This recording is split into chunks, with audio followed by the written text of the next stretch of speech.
Hello बच्चों, good morning. मैं वीरेंद्र बिंबाल आपका स्वागत करता हूं आपके अपने चैनल में, जिसमें हम पार्ट 6 पढ़ रहे हैं, चैप्टर नंबर 6 का। पिछली जो लास्ट वीडियो थी मैंने उसमें रासायनिक अभिक्रिया वाला पोर्शन कंप्लीट कर लिया था, और आज जो हम पढ़ने जा रहे हैं पार्ट 6 के अंदर वो उत्प्रेरक के बारे में बात करेंगे। ठीक है, उत्प्रेरक क्या होता है। ठीक है, तो स्टार्ट करते हैं अपनी वीडियो। तो देखो, सबसे पहले उत्प्रेरक क्या होता है। देखो, मैंने तुमको एक रिएक्शन लिखवाई थी, रिएक्शन बहुत सारी लिखवाई अभी तक।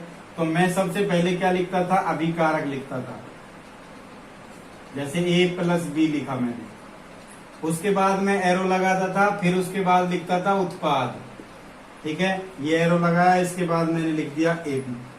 लेकिन बेटा एक बात और रह गई, मैं तुमको पहले बता चुका हूं, फिर भी दोबारा समझा रहा हूं कि A+B तो हुआ, लेकिन किस वजह से हुआ। भाई यूनिवर्स में कोई भी चीज अपने आप तो होती नहीं है, कोई ना कोई फैक्टर होता है उसके पीछे। पंखा अपने आप थोड़ी चलेगा जब तक उसको हम चलाएंगे नहीं। ठीक है ना, तो पंखे को चलाने वाला क्या हो गया, स्विच हो गया ना। ऐसे ही मैं यदि कहूं दूध जो है वो किस में बदला, दही में बदला, तो ये दूध से दही अपने आप तो नहीं बदल जाता, इसको बदलने के लिए कोई ना कोई चीज जरूरी है हमको। ठीक है ना, कहने का मतलब ये हुआ कि कोई भी जो चेंजेज होता है उसको चेंज करने के लिए कोई एक ऐसे फैक्टर की आवश्यकता पड़ती है जो उसको उसमें परिवर्तन कर सके।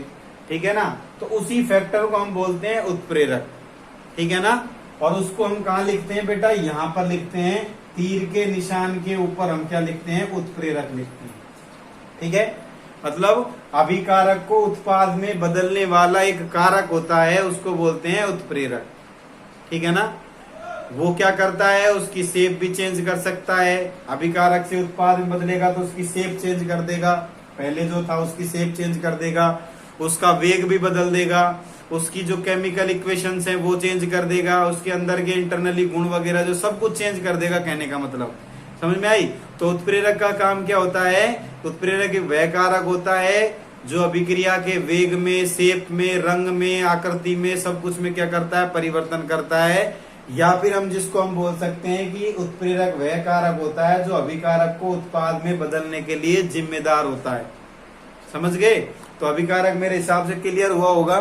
तो सबसे पहले हम बात करते हैं अभिकारक की परिभाषा की। सॉरी, उत्प्रेरक। उत्प्रेरक क्या होता है, वह कारक जो केवल अभिक्रिया के वेग में परिवर्तन करते हैं। जस्ट ए मिनट बेटा।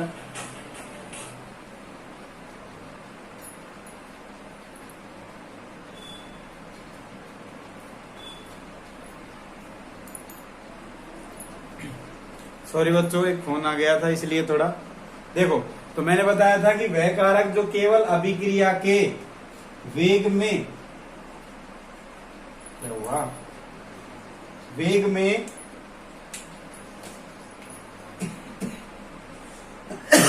परिवर्तन करता है तथा स्वयं अपरिवर्तित रहता है,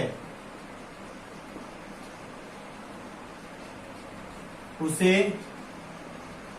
उत्प्रेरक कहते हैं। ठीक है बेटा, तो वह कारक जो अभिक्रिया के वेग में परिवर्तन करता है और खुद अपरिवर्तित रहता है उसको हम बोलते हैं उत्प्रेरक। ठीक है, अब इसके प्रकारों की बात करते हैं। तो इसको हम दो भागों में बांट सकते हैं। ठीक है, इसके जो भाग होते हैं, दो भाग होते हैं। पहला भाग होता है अवस्था के आधार पर,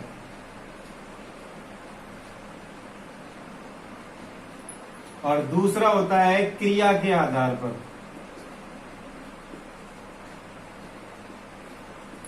ठीक है, इससे पहले एक चीज और बता देता हूं, उत्प्रेरक की परिभाषा तो हो गई, और इस अभिक्रिया को क्या बोलते हैं, आगे उत्प्रेरण भी पूछ सकता है। इस अभिक्रिया को उत्प्रेरण कहते हैं। तो क्वेश्चन भी पूछ सकता है कि उत्प्रेरण किसे कहते हैं। तो यही अभिक्रिया होती है। तुम कहोगे उत्प्रेरक की और उत्प्रेरण की अलग अलग परिभाषा नहीं है, एक होती है। और यदि इसका एग्जाम्पल की बात करूं तो एग्जाम्पल तुम लिख सकते हो, वनस्पति तेल जो होता है उसमें यदि हाइड्रोजन गैस मिला दे, और यहाँ पर उत्प्रेरक की यदि बात करूं तो मैं निकिल उत्प्रेरक यदि इसमें मिला दूं तो ये बन जाएगा वनस्पति घी। वनस्पति घी मतलब जिसको हम डालडा बोलते हैं। तो देखो अब समझो, ये दोनों तो हैं अभिकारक, ये क्या बना है उत्पाद, और निकिल जो है ये क्या है, निकिल जो है ये है बेटा उत्प्रेरक। तो वनस्पति तेल और को वनस्पति घी में बदलने वाला उत्प्रेरक कौन है, वो है कौन, निकिल उत्प्रेरक। ये क्वेश्चन पूछा जाता है उत्प्रेरक का नाम बताइए, या फिर इसको इसमें लिख देगा, यहाँ पर एक्स लिख के छोड़ देगा कि एरो के ऊपर क्या आएगा, कौन सा उत्प्रेरक आएगा, तो वो तुमको याद रखना है। ठीक है, अब इसके प्रकारों की बात करते हैं तो दो प्रकार के होते हैं, अवस्था के आधार पर होता है और एक होता है क्रिया के आधार पर। ठीक है, तो देखो आगे आगे चलते हैं, इसको और पढ़ाते हैं आगे।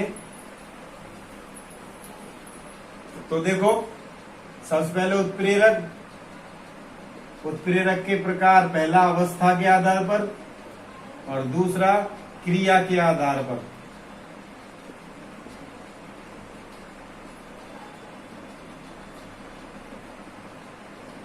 ठीक है, अवस्था के आधार पर तो दो होते हैं, एक तो सममांगी और एक विषमांगी, और क्रिया के आधार पर होते हैं बेटा चार। कौन कौन से होते हैं, एक तो होता है धनात्मक, एक होता है ऋणात्मक, एक होता है जैव और एक होता है स्वतः अभिकारक उत्प्रेरक।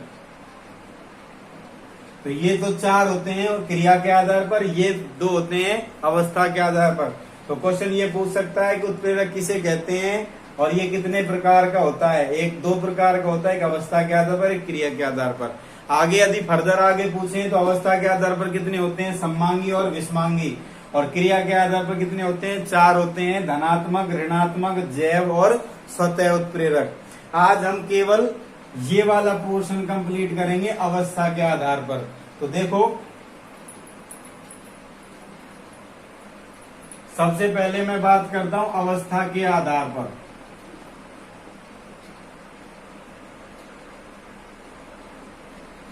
पहला होता है सममांगी उत्प्रेरक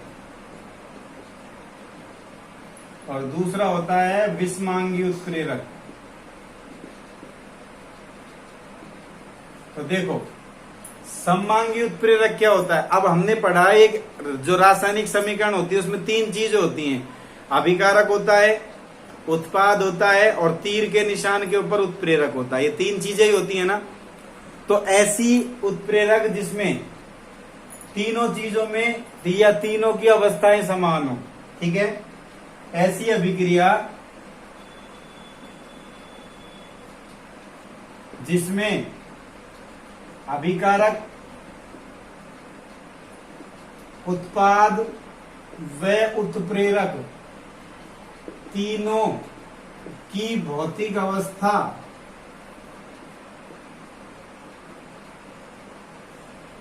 समान हो, उसे हम बोलते हैं सममांगी उत्प्रेरक। भौतिक अवस्था का मतलब देखो एक एग्जांपल है 2SO2 प्लस O2, यहां पर NO और ये बन गया 2SO3, इसको बोलते हैं सल्फर डाइऑक्साइड। ये क्या है ऑक्सीजन, ये क्या है नाइट्रोजन ऑक्साइड और ये है सल्फर ट्राइऑक्साइड। अब देखो बेटा ये गैस है, ऑक्सीजन भी गैस है, ये भी गैस है और ये भी गैस है, ये सब गैस है। तो मैंने क्या लिखा, ऐसी अभिक्रिया जिसमें अभिकारक, तो ये देखो ये दोनों हो गए, ये तो हो गए हमारे अभिकारक, उत्पाद ये हो गया और उत्प्रेरक ये हो गया। तो तीनों की भौतिक अवस्था समान हो। देखो ये गैस है, ये गैस है, ये गैस है और ये भी गैस है, तो सबकी भौतिक अवस्था सेम है ना। इसका मतलब ये कौन सा हुआ, सममांगी उत्प्रेरक हुआ। कौन, NO। NO जो है वो क्या हुआ, सममांगी उत्प्रेरक हुआ। नाइट्रोजन ऑक्साइड जो है वो क्या हुआ हमारा, सममांगी उत्प्रेरक। ऐसी अभिक्रिया जिसमें अभिकारक, उत्पाद व उत्प्रेरक तीनों की भौतिक अवस्था समान होती है उसे सममांगी उत्प्रेरक कहते हैं। विषमांगी इसका जस्ट अपोजिट है। कि ऐसी अभिक्रिया जिसमें अभिकारक, उत्पाद व उत्प्रेरक तीनों की भौतिक अवस्था क्या हो, डिफरेंट हो या अलग अलग हो, उसे क्या बोलते हैं हम, विषमांगी उत्प्रेरक। इसका यदि एग्जाम्पल बोले तो इसका एग्जाम्पल अभी तुम पढ़ चुके हो, वनस्पति तेल प्लस H2 निकिल उत्प्रेरक, और ये बन गया वनस्पति घी। तो देखो तेल जो है वो लिक्विड होता है, हाइड्रोजन क्या होती है, गैस होती है, निकिल क्या है, सॉलिड है, और घी भी क्या होता है, सॉलिड होता है। अब देखो बेटा, ये लिक्विड है, ये गैस है, ये सॉलिड है, ये सॉलिड है, तो सबकी अलग अलग है ना, सेम नहीं है ना आपस में। इसमें देखो सबकी सेम थी, गैस गैस गैस गैस, और इसमें लिक्विड भी है, सॉलिड भी है और गैस भी है, तो इनकी भौतिक अवस्थाएं अलग अलग है। तो इसको हम क्या बोलेंगे बेटा, विषमांगी उत्प्रेरक। समझ में आ गई? तो आज इतना ही पढ़ाएंगे। उत्प्रेरक की परिभाषा मैं तुमको बता चुका हूँ क्या होता है, उत्प्रेरक के प्रकार कौन से होते हैं वो बता चुका हूँ।